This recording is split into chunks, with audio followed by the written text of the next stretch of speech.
Hello, this is Ruby. Today I'm going to talk about pros and cons of timeshare. Have you ever been to a timeshare presentation? We have a couple of times. The beauty of it is you always get something free out of it. Let me tell you how.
Guess what? We ended up buying this timeshare package, but that wasn't the main pitch.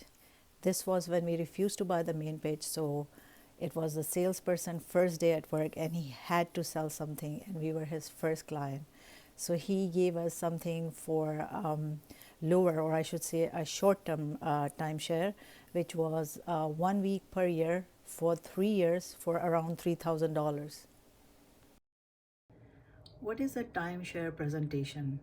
It's actually a hotel sales staff try to sell you some package for 1, 2, or 3 week, depending on the package, of stay every year at their property or hotel anywhere in the world with some incentive. Some of these presentation where we said through the main perk was $100 or $150 debit card, which you could use to buy anything or use it for your stay at the hotel. A timeshare is a type of vacation property with share ownership model.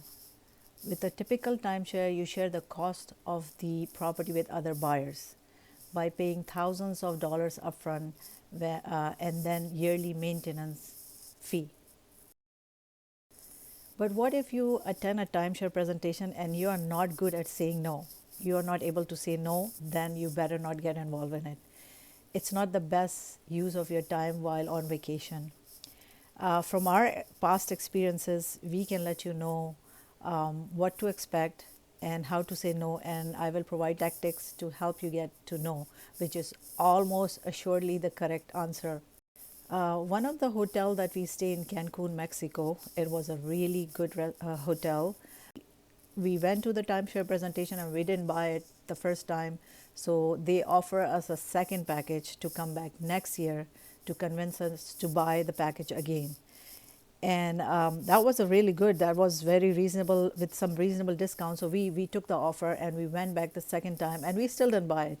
Remember, you still have to pay for the airfare to visit these hotels if you get a discounted package for the presentation. Trust me, some of these timeshare presentation packages are unbelievable. Like the hotel is so good, the facilities, the beach, the everything is so good. But we know it's a long-term commitment and we are not ready yet. So how you qualify for a timeshare package presentation is you have to be married or you have to be a family, at least two families, and combined income of at least $70,000 per year. And you both have to be present for the presentation.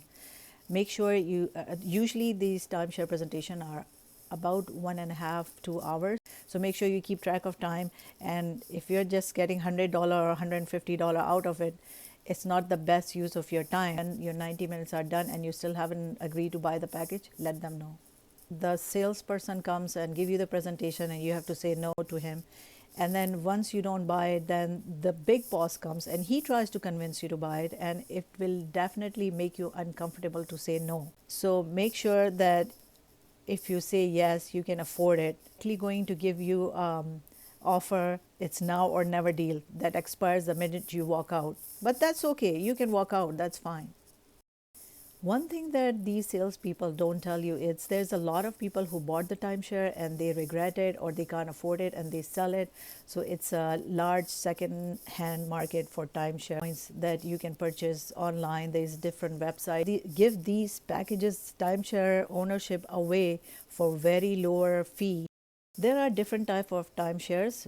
Number one is deeded. A deeded vacation ownership is the traditional real estate timeshare. You buy a weekend increment and it's yours to rent, trade, or give away. You can resell a deed vacation ownership or leave it to your kids. The second one is right to use. As the name suggests, you can use the property for a specific period of time through a legal contract, but you do not receive an interest in the real estate while limited, because in some countries outright ownership is by foreigners is restricted. At the end of the period, the property reverts to the original owner.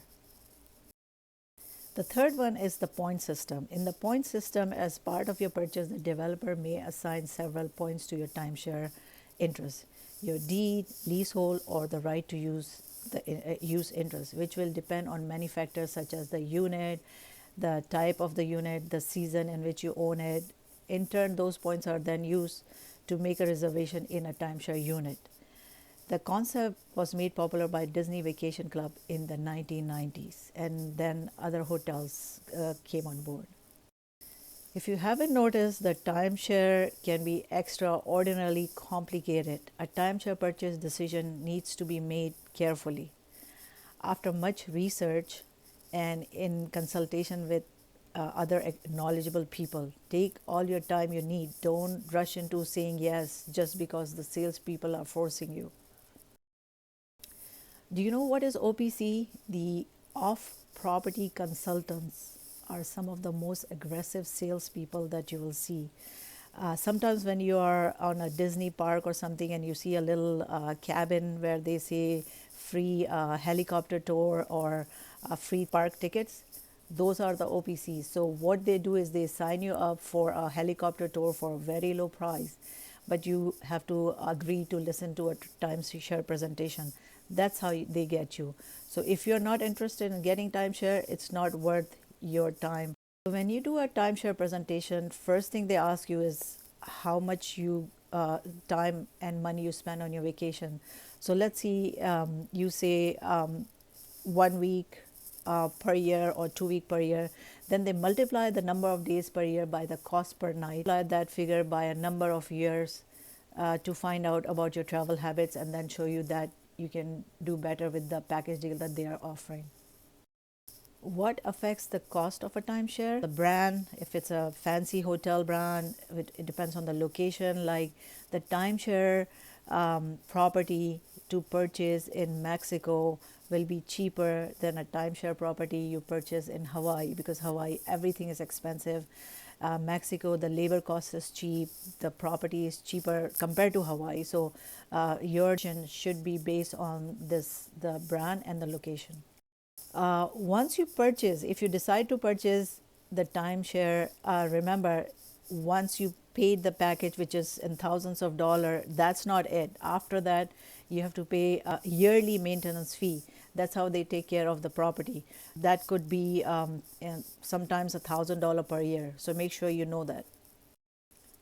One thing to remember, that timeshares are not investment. In fact, they depreciate in value over the years. So it's just like buying a car. It's not like buying a house, because house prices could go up, but the car, the minute you drive off the car dealership, it depreciates in value. So remember that before you buy the package, that it's not investment. The great option to make the cost of vacation ownership work for you is by financing your purchase, not paying upfront.